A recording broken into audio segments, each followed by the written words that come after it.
The NBA draft's early entry deadline has come and gone, and there are a dozen or so truly impactful decisions that are left to be made. Just about every elite recruit has decided where they will be playing their college ball next. The coaching carousel has come to a close. The transfer market is slowly winding down. In other words, by now, we have a pretty good feel for what college basketball is going to look like during the 2018-19. With that in mind, let's take a look at what has happened, and what will happen, in the Big 12 over the next 6 months. Key off-season storylines. The Kansas Machine. Bill Self had what many considered his worst Kansas team and what the Kansas coach himself admitted was his unlikeliest Big 12 champions. The Jayhawks won not only their 14th consecutive conference title but advanced all the way to the Final Four. There's simply little else in this world you can count on more consistently than Q being the best the Big 12 has to offer. And the Jayhawks may be even better this year. Sure, they lose a sizable chunk of the core that propelled them to San Antonio last, but one of the reasons the Jayhawks were so vulnerable last year, depth and versatility, is what will make them formidable this year, with the best transfer class in the country becoming eligible. Which isn't even to mention another top recruiting haul.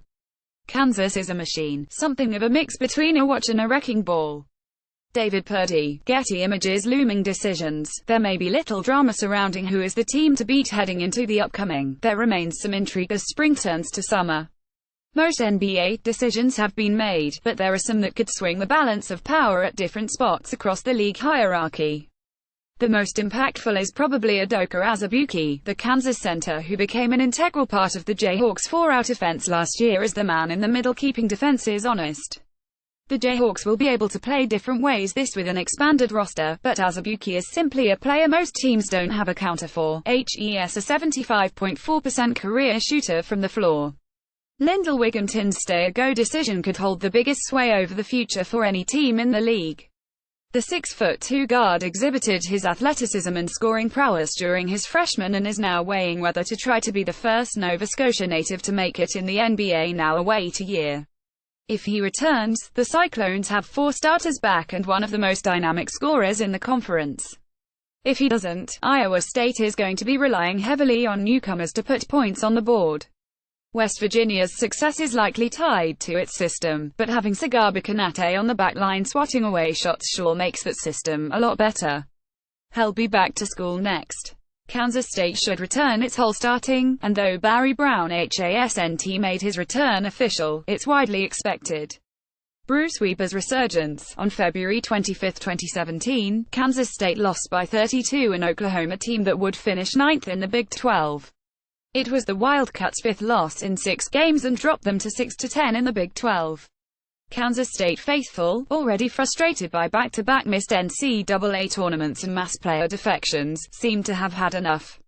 The drumbeat to part with Weber amplified out of Manhattan. Now just 15 months later, Weber has been to back-to-back NCAA tournaments and should have his entire roster from an Elite 8 team intact in 2018-19.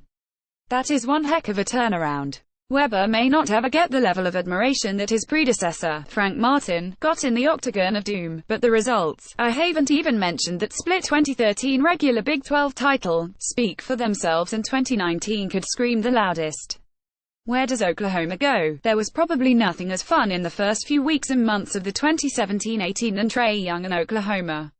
The kid who graduated from Norman North High School was doing the best Steph Curry impersonation the sport has seen since, well, Steph Curry became Steph Curry. Young was, inarguably, a sensation as he bombed away from 30 feet, dished out assists by the bundle and had the Sooners cruising. Then the bottom fell out. Young still ultimately led the country in scoring and assists while the Sooners made the NCAA tournament, but the freshman, Phenom, languished down the stretch while Oklahoma lost 9 of the last 11 games. Now, Young is a likely lottery pick, and the Sooners got hit with a 1-2 punch of transfers by Jordan Shepherd and Cameron McGusty. Lon Kruger is one of the country's best coaches, but things look a little sideways for the Sooners at the moment without a ton of talent on the roster and the stink of last year's finish still in the air. Jamie Squire, Getty Images. WHOS gone. Devontae Graham, SVIMYKHAILIUK, LAGERALD. Vic and Malik Newman. These are heavy losses for the Jayhawks to sustain, and they're still waiting out Azubuike, but they're uniquely positioned to sustain them like few other teams in the country. It'll be Graham's steadiness and leadership that could be missed most. Keenan Evans and Zhaire Smith, Texas Tech. Evans was maybe one of the more underrated and overlooked players nationally last, as he averaged 17.6 points and carried the offensive load for the defensive-minded Red Raiders, and he did it down the stretch with a broken toe. He could be one of the hardest players in the conference to replace. Smith was the most electric dunker in the Big 12 and maybe the country. His upside was just too high to keep him in college for another year. He's likely headed for the lottery. Javon Carter and Teddy Allen, West Virginia. Carter's production, specifically on the defensive end, is going to be so hard for the Mountaineers to replicate, but it'll be his presence, his attitude, his aura. He was Press Virginia personified, that make him irreplaceable even for a program that's entered plug-and-play territory. Allen really became WVU's go-getter bucket guy down the stretch, and given how much they've struggled to score in the half-court in recent years, his decision to transfer stings. Vladimir Brodziansky and Kenrich Williams, TCU. Brodziansky blossomed into arguably the Big 12's best big man, while Williams was a huge part of the Horned Frogs' identity offensively. TCU has a lot coming back, but filling these two roster holes will be difficult. Joel Ualacuil and Manu Lecomte. Baylor was resurgent in the second half of the in no small part thanks to this duo. Mo Bamba and Eric Davis Jr. Texas. Bamba was always destined to be a one-and-done player, so Texas was always prepared to bid him farewell this spring, and the emergence of Jericho Sims during Bamba's absence due to a toe injury mitigates the damage. The Longhorns are losing a lottery pick, yes, but they've planned for it and have an excellent replacement option. Davis decided to pursue a pro career just a few weeks after he was connected to Christian Dawkins in a Yahoo report. Trae Young, Kamonmcgusty, and Jordan Shepherd, Oklahoma. Young was the Sooners last year as the country's leading scorer and assist man, which, depending on your perspective, was either the impetus of the Sooners' late-season swoon or an indictment of his less-than-capable teammates. That supporting cast will get its chance to prove itself, minus McGusty and Shepherd, who elected to transfer out of the program. Jeffrey Carroll, Oklahoma State. Carroll was a huge part of Oklahoma State's surprising competitiveness last, and his consistency will be missed in Mike Boynton's second. Elsa, Getty Images. WHOS back ESA Ahmed, West Virginia. Ahmed had an uneven after being ineligible for more than the first half of the year, but his talent and toughness is critical for the Mountaineers. Jarrett Culver, Texas Tech. J.R. Smith's talent and aerial acrobatics made him the Red Raiders' most dynamic and promising freshman, but Culver showed a ton of promise, averaging 11.2 points, 4.8 rebounds and 1.8 assists in his rookie campaign. Kansas State. You could single out Barry Brown or Dean Wade here, but the Wildcats are literally bringing back their whole rotation.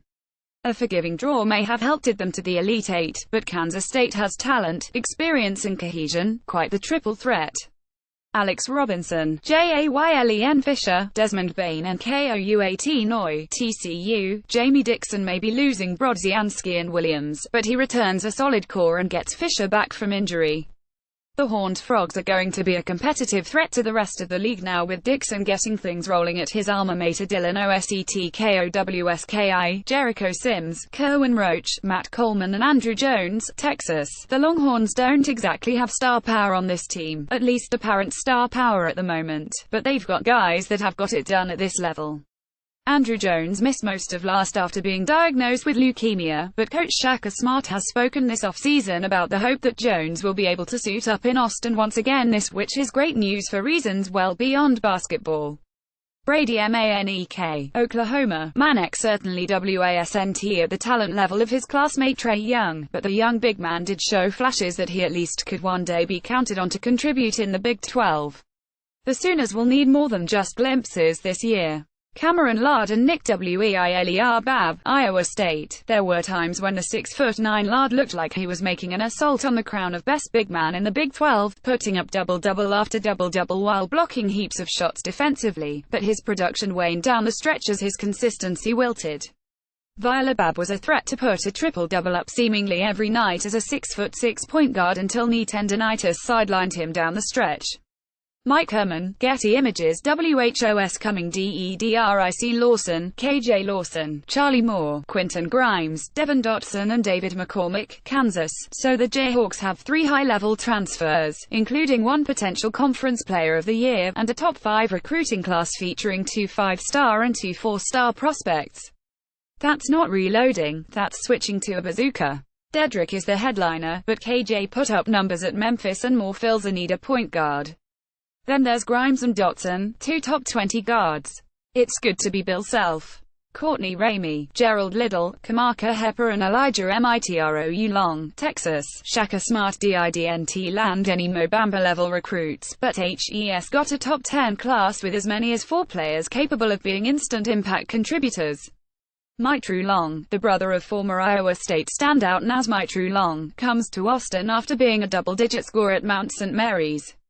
Michael Weathers, Oklahoma State, the 6'2" guard was the MAC Freshman of the Year after averaging 16.7 points per game at Miami, Ohio. Marialshayok, Michael Jacobson and Talen Horton Tucker, Iowa State. Shayok gives the Cyclones versatility and pedigree, having played in the Elite Eight at Virginia at the wing, while Jacobson could be the floor spacer in the front court Iowa State lacked last year. The ultra-versatile Horton Tucker is a top 50 prospect who headlines one of the most promising recruiting classes ever assembled in Ames. Matt Mooney, Tariq Owens and Khavon Moore, Texas Tech. Mooney averaged 18.7 points per game last at South Dakota before becoming one of the most coveted graduate transfers on the market. The 6'8" Moore is a borderline top 50 recruit that Chris Beard will be looking to get production from. Mario Kegler and Mackay Mason, Baylor. If Baylor is going to get back to the NCAA tournament for the 5th time in 6 years, these 2 transfers will have to play major parts. Coaching changes none, with 7 teams in the NCAA tournament and 2 top 2 NIT seeds in 2017-18. The Big 12 had one of its most successfuls. That made for a quiet silly, with all 10 coaches staying put and there really being minimal pressure on nearly all 10 of them this year.